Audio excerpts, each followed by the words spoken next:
पर ये करना है मुख्य शिवरात्रि वाले दिन, जो वर्ष में एक बार जो महाशिवरात्रि आती है, ये केवल उस दिन करने का महाशिवरात्रि, वो केवल शिवरात्रि के दिन करने का होता है। शिवरात्रि का प्रसंग कहता है अपने मन की अभिलाषा रखकर तुम्हें जो चाहिए। ओम नमः शिवाय भक्तों, हर हर महादेव। आने वाली 18 फरवरी को महाशिवरात्रि है, दिन शनिवार है। इस दिन होने वाले उपाय के बारे में आपको पंडित जी बताएंगे इस वीडियो में। इस दिन आप कोई भी उपाय करते हैं उसका 100 गुना और हजारों गुना लाभ आपको मिलता है। इस दिन किया हुआ व्रत आपका कभी भी खाली नहीं जाता। इस दिन किया हुआ उपाय आपका कभी भी खाली नहीं जाता। इस दिन आप कोई भी उपाय करेंगे जो पंडित जी यहाँ पर बताएंगे, उसका आपको 100 गुना और हजारों गुना फल मिलेगा। यहाँ पर आपको 3 उपाय पंडित जी बताएंगे अपनी वीडियो में, और पंडित जी के मुख से ही सुनेंगे हम वो तीनों उपाय। ये तीनों उपाय में से अगर आप एक भी कर लेते हैं तो भी आपका यहाँ पे काम बन जाएगा। आपके जीवन में कोई भी दुख दुविधा या समस्या है, आपको धन की कमी है या आपको कोई और मनोकामना है जिसे आपको पूरा करना बहुत ज़रूरी है, तो इस दिन आप ये काम कर सकते हैं। हम आपको पहले ही बता दे रहे हैं ताकि आप जरूरी सामग्री तैयार कर सकें और अपने उपाय को महादेव का नाम लेकर हर हर महादेव श्री शिवाय नमस्तुभ्यम बोलकर अपने उपाय कर सकें और अपने जीवन की दुख दुविधाएं और मनोकामना सभी पूरी कर सके, दुख दुविधा दूर कर सके, धन धान्य से भर सके। साथ ही साथ वीडियो के अंत में आपको लक्ष्मी कैसे आपके घर में रुकेगी और कैसे आपके घर में धन धान्य भरेगा वो भी बताएंगे। तो पंडित प्रदीप जी मिश्रा द्वारा बताए गए आइए ये उपाय सुन लेते हैं। प्रकार आप लोगों ने भी पढ़ाई करी होगी, हमने भी करी। ऐसा रहता उसमें नोक रहती है या पेंसिल उसमें भर देते हैं और उससे ऐसा पेज घुमा घुमा के उसको कस देते हैं, वो ऐसा रखते हैं। कॉपी पर ऐसा रखा जाता, फिर उसको ऐसा घुमाते घुमाते कि नहीं घुमाते? अरे बोलो तो, सबने करा है ना ऐसा घुमाए, वो घुमाते एक जैसा गोला बन जाता बिंदु। और जो नोक होती है ना वहाँ चुभी रहती है और वो एक ही जगह पे रहती है और घूमती जाती है। उसी तरह इस मन को, इस दिल को एक में लगा के रखो, बाकी की सब दुनिया में घूम के आ जाओ। दिल एक में लगा कर बैठ गए, चित्त एक में लगा कर बैठ गए तो सृष्टि में कहीं पर भी घूम कर आओगे, परमात्मा उस जगह पर हाजिर मिल जाएगा। पर स्थान मत छोड़ना, जगह चित्त वृत्ति ना छूटी जाए, भगवान का भजन ना छूटे, उसका स्मरण ना छूटे। ये वस्तुएं, ये सामान, ये सामग्री, ये दौलत, ये सत्ता सब जाने वाली। जहां बैठे हो उस मन को वहां लगाना। हम तो यहां तक कहते हैं, यहां तक कहते हैं होटल में जाओ तो दिल होटल में लगा लो, होटल में जाओ तो दिल होटल में लगाओ, खाने में लगाओ, बफेट में जाओ तो बफेट में लगाओ, शादी में जाओ तो थोड़ा रिश्तेदारों में लगाओ, और अगर सत्संग में आओ तो मेरे भोलेनाथ में लगाओ। दिल लगाना ना भूलिएगा। परमात्मा को थोड़ा समय जितना दे रहे हो, 3 घंटा, 2 घंटा, 2.5 घंटा, 1 घंटा, आधा घंटा, जितना हम भगवान को देना उतनी देर भगवान में चित्त होना चाहिए, उतनी देर भगवान में मन लगाना चाहिए। पर ना जाने दुनिया के लोग कहां चले गए, वह मोबाइल ने सब हटा दिया। हर 15 मिनट में ऐसी याद आए ना व्हाट्सअप खोल के बैठ जाए। आप इस त्रिपुंड 3 रेखा का दर्शन भगवान विष्णु के मस्तक पर भी कर सकते हैं। आप ये 3 रेखा का दर्शन स्वयं ब्रह्मा के मस्तक पर भी कर सकते हैं। आप ये 3 रेखा का दर्शन स्वयं भगवान कृष्ण के मस्तक पर भी कर सकते हैं, श्री जी बाबा के मस्तक पर भी कर सकते हैं इस त्रिपुंड का दर्शन। बस अंतर इतना है, शिव जो त्रिपुंड लगाए हैं वो आड़ा है। तिरुमाला में जो तिरुपति बाबा का अपन दर्शन करते हैं, जो त्रिपुंड लगाए हैं वो खड़ा है, 2 सफेद बीच में लाल। मेरे श्री जी बाबा ने भी अपने मस्तक पर त्रिपुंड धारण कर रखा। मेरे श्री जी बाबा ने भी अपने मस्तक पर त्रिपुंड धारण करा है और बाद में एक कुंकू की रौली की एक तिलक को धारण कर रखा है। तो वो त्रिपुंड का जो दर्शन हो रहा है, सोने की 3 रेखाओं का जो दर्शन हो रहा है वो आप करेंगे। वो सोने की जो 3 रेखाएं उसका जो दर्शन हो रहा है वो आप कर सकते हैं। और उन 3 रेखा के रूप में सत्यम शिवम सुंदरम, बजरंग बाबा, सत्यम शिवम सुंदरम,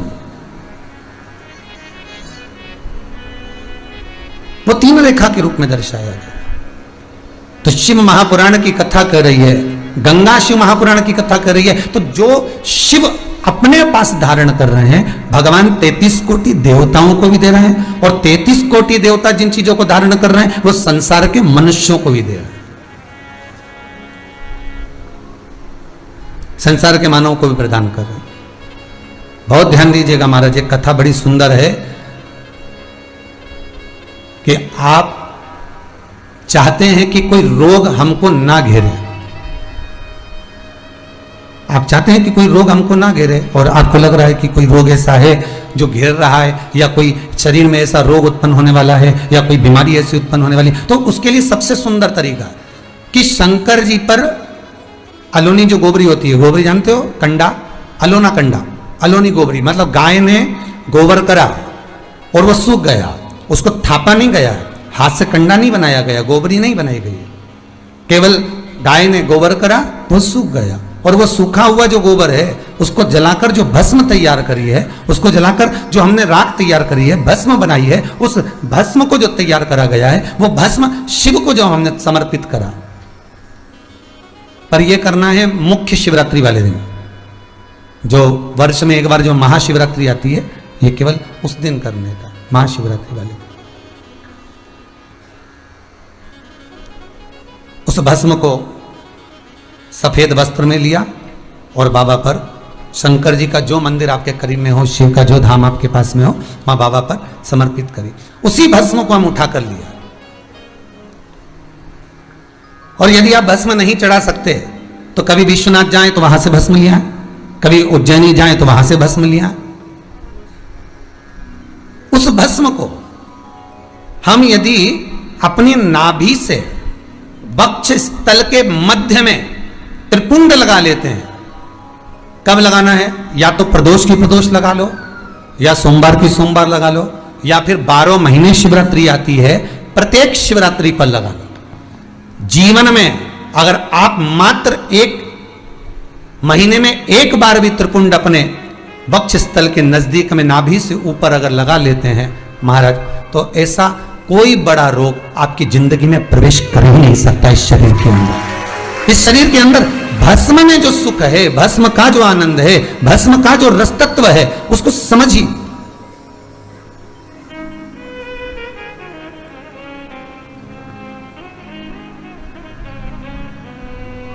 वो सहज और सरल नहीं है महाराज, वो भस्म का सुख।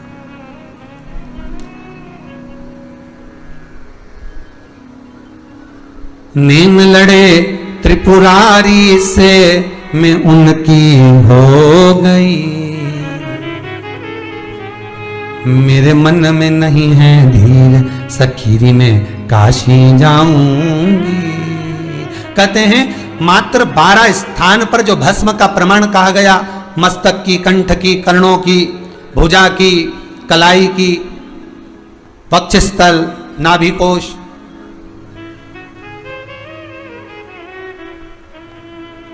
द्वादश तिलक का जो भाव व्यक्त किया गया वो साधारण नहीं है। कहते हैं कि 12 जो तिलक है, ये क्यों कहा गया हिंदू धर्म में कि द्वादश तिलक लगाना चाहिए, 12 तिलक लगाना चाहिए, द्वादश तिलक धारण करना चाहिए। ये 12 केवल तिलक नहीं है, ये 12 शिवलिंग, 12 ज्योतिर्लिंग हमारे इस शरीर पर धारण हो जाते हैं। हमारे 12 ज्योतिर्लिंग,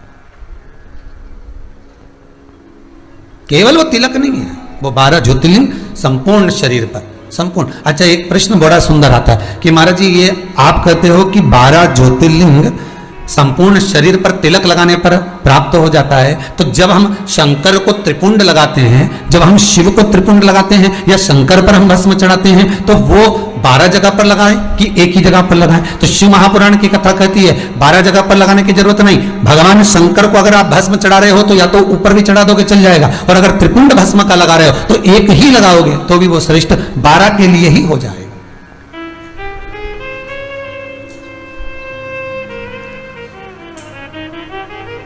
शिव को जो समर्पित किया गया वो बस एक ही कार्य, बहुत।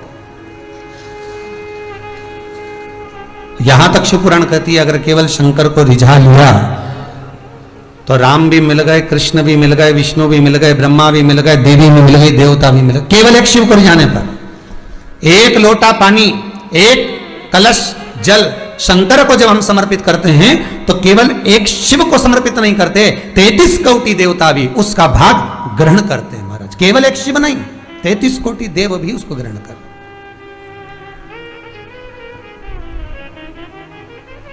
कितना सुंदर प्रसंग है देवी भागवत। भगवान कृष्ण राधा गौलोक धाम में, राधा जी कहीं गई थी और कृष्ण बैठे थे गौलोक धाम में।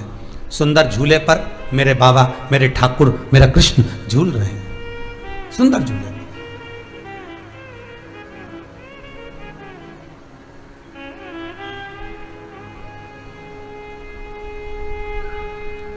अभी तो सावन का महीना चल रहा है, कई मंदिरों में तो झूले भी डले होंगे, हिंडोले डले होंगे। बिहारी जी के वृंदावन में तो खूब हिंडोले डलते हैं, खूब झूले डलते हैं। पर हिंडोला भी हमको कोई ना कोई ज्ञान प्रदान करता है, झूला भी हमको ज्ञान प्रदान करता है कि झूला आगे गया, पीछे गया, फिर आगे गया, फिर पीछे गया। तो झूला भी कहता है बस जिंदगी ऐसी है, कभी सुख कभी दुख, फिर सुख फिर दुख, जीवन ऐसा ही चलना है, हिंडोले की तरह, झूले की तरह।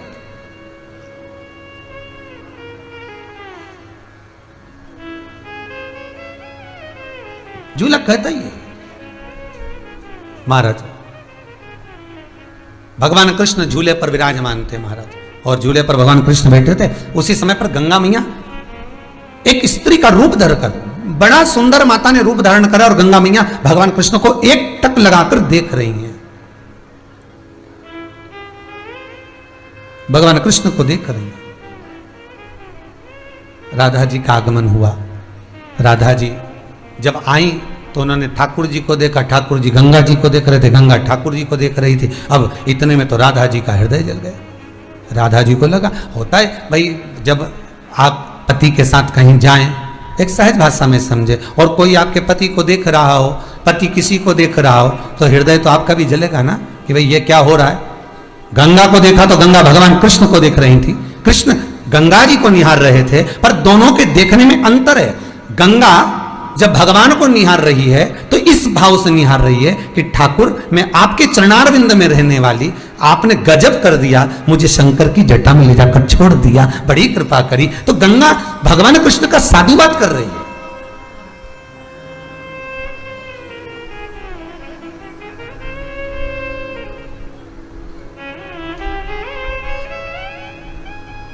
गंगा भगवान कृष्ण का साधुवाद कर रही है, और भगवान कृष्ण अगर गंगा जी को निहार रहे हैं, भगवान कृष्ण अगर गंगा को देख रहे हैं, तो उसमें भी एक कारण है, उसमें भी एक कारण है कि ठाकुर गंगा को क्यों निहार रहे हैं। ठाकुर गंगा को इसलिए निहार रहे हैं कि मेरे चरणों में रहने वाली, मेरी विष्णुपदी, मेरे चरणारविंद में रमण करने वाली ये गंगा जो नित्य मेरे चरणों में रहती थी, मेरे चरणों को शीतल रखती थी, कोमल रखती थी, वो गंगा आज मेरे पास से निकलकर शिव के मस्तक पर चढ़ी हुई।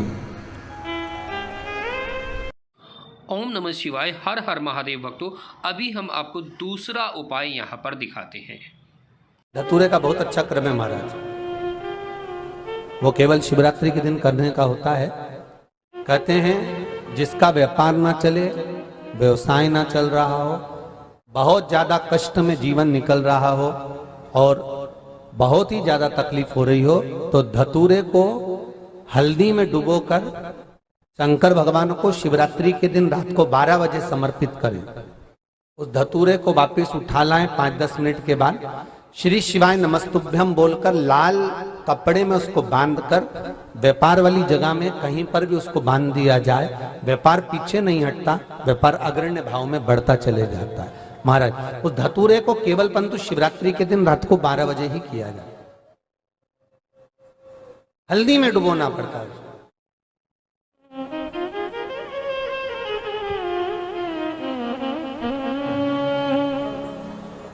यही प्रमाण एक क्रम में और है महाराज जी। लिंग पुराण कहती है, मान लो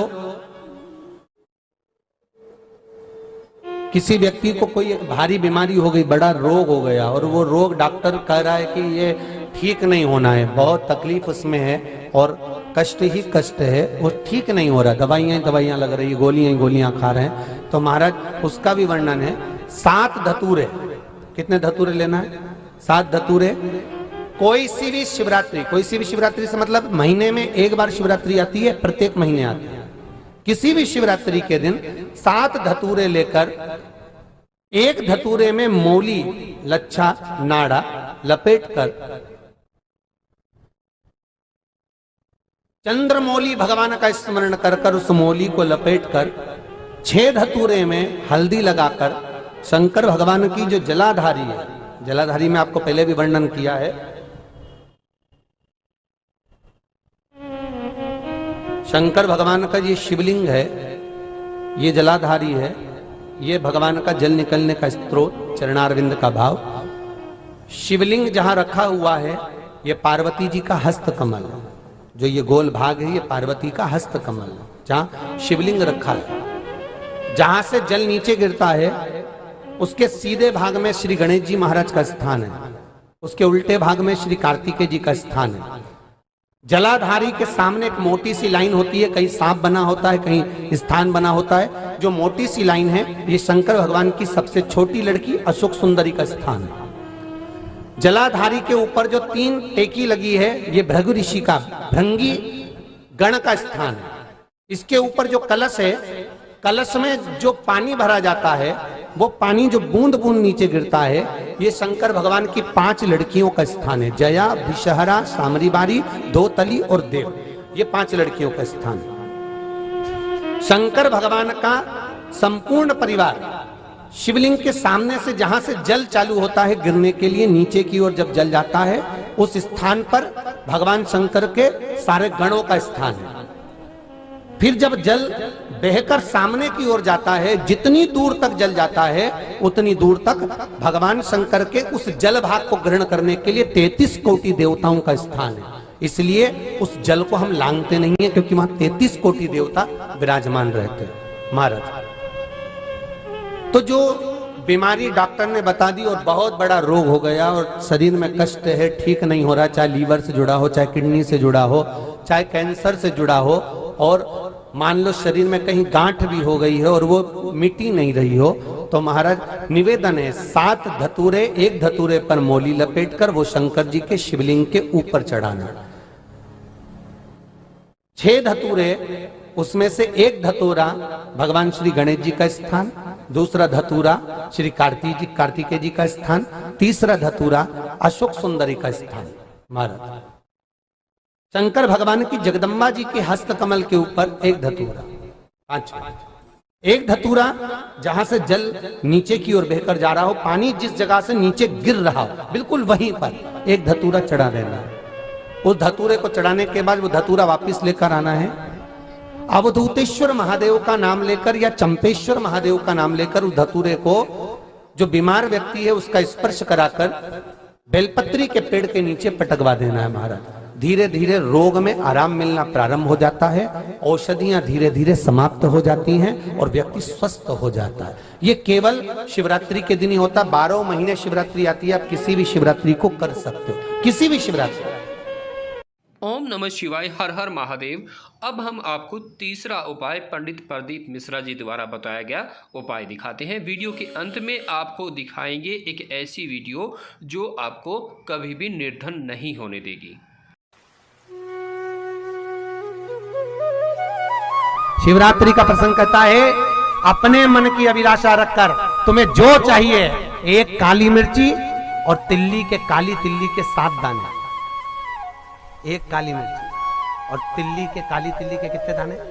7 दाने हथेली में रखकर अपनी कामना कर कर मन से अपने मन के बात को कहकर शंकर भगवान के शिवलिंग पर चढ़ा दीजिए। आपकी मनोकामना, कहते हैं हर महीने शिवरात्रि आती है, इस शिवरात्रि पर, मुख्य शिवरात्रि पर चढ़ाओगे, अगले महीने की जब शिवरात्रि आएगी तो आपकी मनोकामना पूरी हो जाएगी। एक काली मिर्ची और 7 काली तिल्ली के दाने, मात्र 7।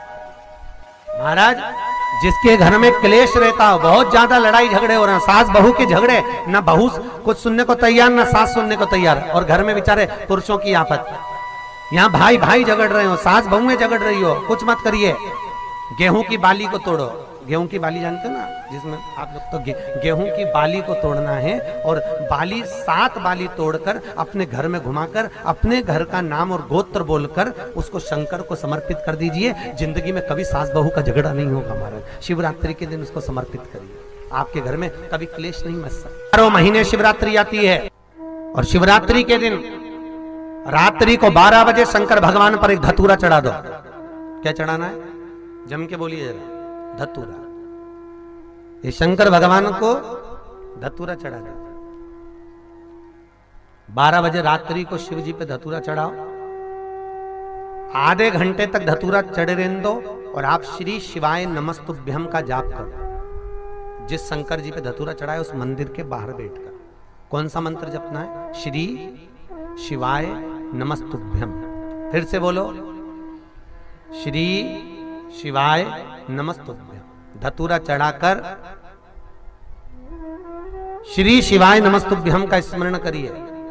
और जो दुकान नहीं चलती हो, घर में लक्ष्मी नहीं टिकती हो, खेत में फसल अच्छी नहीं आती हो, संपदा नहीं आ रही हो, बस उस धतूरे को लाल वस्त्र में बांधकर अपनी दुकान में, अपने व्यापार में, अपने घर में रात को 12:30 बजे उठाकर लाओ और 4 बजे के पहले उसको अपनी दुकान, व्यापार, व्यवसाय में उसको बांध दीजिए।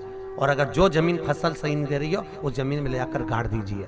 आपको जीवन में कभी तकलीफ नहीं भोगना पड़ेगी, लक्ष्मी बढ़ती चली जाएगी महाराज, संपदा बढ़ेगी। जो व्यक्ति ज्यादा बीमार रहता हो, बहुत बीमारी उसको घेरे रहती हो, परेशान रह रहा हो, बीमारी बनी हुई है, तो बोर चढ़ाइए। बेर, क्या बोलते हैं यहाँ पर? बेर की बोर, वो खाने वाला बेर जो होता है, उस बेर को 7 बेर ले लो और 7 बेर को लेकर अपने ऊपर से घुमाकर शिवरात्रि की दोपहर के 12 बजे शंकर भगवान के शिवलिंग पर ले जाकर उस बेर को चढ़ा दीजिए। आपका रोग, आपकी बीमारी मात्र 3 महीने के अंदर समाप्त हो जाएगी। भक्तों, ये वो वीडियो है जो आपको बताएगी कि आपको घर में क्या करना चाहिए, क्या नहीं करना चाहिए, और इसी का लिंक आपको ऊपर भी दिखाई दे रहा होगा। आप इस वीडियो को देख सकते हैं और लाभ उठा सकते हैं ताकि आपको कभी भी लक्ष्मी की कमी न रहे, दिक्कत ना रहे। और आप अगर अपने घर में कुछ भी इन चारों में से गलती कर रहे हैं तो वो गलती ना करें और आपके घर में लक्ष्मी बनी रहे।